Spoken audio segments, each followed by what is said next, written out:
Hi all, long time no see. So I just wanted to weigh in on the debacle that was Game of Thrones Season 8, Episode 3, The Long Night. I wanted to give my thoughts about it before the internet forgets about it 2 weeks from now. Personally, it saw the departure of my two favorite extant male leads, Ian Glenn and Alfie Allen. Their characters have been a mess for a while now, but they have always owned the material that was given them, I thought. In film and television, I am always more excited by possibility than I am disappointed by execution.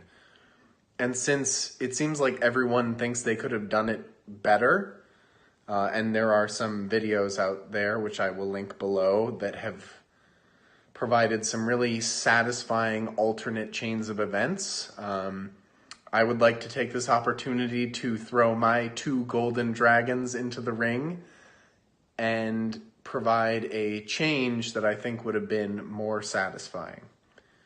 So, if you'll humor me, I'd like to take you back to that long night. The Battle of Winterfell.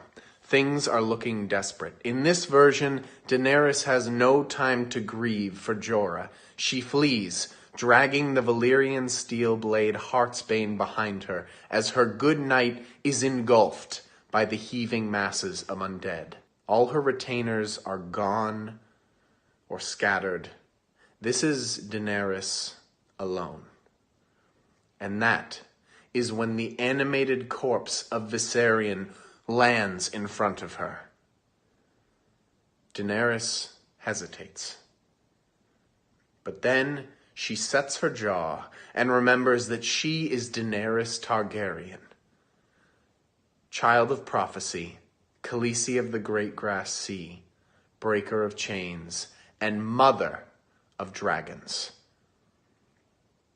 Undaunted, Daenerys extends a hand to touch the dragon as she did when he was small, quietly saying his name. Viserion. The dragon shambles forward, slowly arching his neck, and then engulfs her in a blast of blue flame. We can cut away to the Night King doing something at that point. Cut back to Daenerys, cowering in the ruins as Jon did, burned but alive, looking more vulnerable than we've seen her in seasons. But the trauma of Dragonfire does not compare to the damage inflicted to her mind.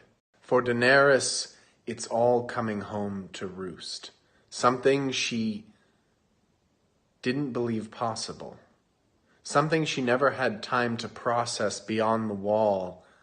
The fact that she lost her son. And not only that, but the child she named after her brother. So all those emotions come flooding back as well. Viserion represents Daenerys' failures. How she used her children first as steeds and then as tools of destruction to their obvious detriment. And most importantly, Daenerys sees the dragons for the first time as everyone else sees them, as monsters. And she realizes every time she claimed to be the dragon, this is what she meant.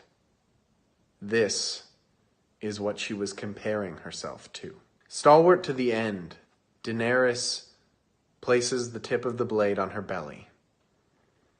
Fire and blood to the last.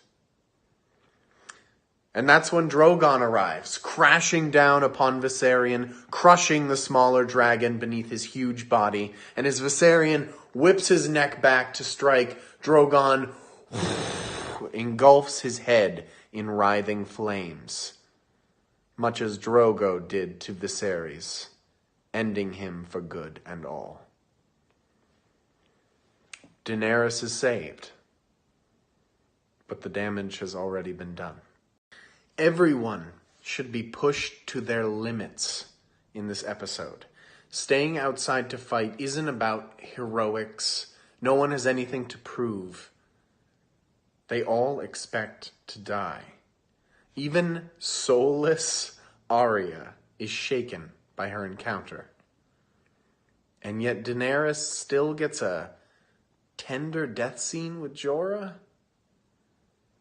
Daenerys shouldn't get to have that death scene because the war is not over. People are still dying, deaths she could prevent with her dragon.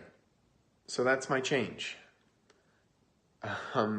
It is always more interesting watching characters with pre-established relationships come into conflict than it is watching characters who don't really have anything to do with each other come into conflict.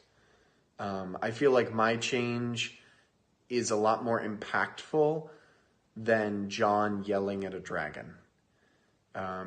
It's a moment of rare reflection for Daenerys, and it provides some dark foreshadowing, especially as they seem to be going with the Mad Queen theory.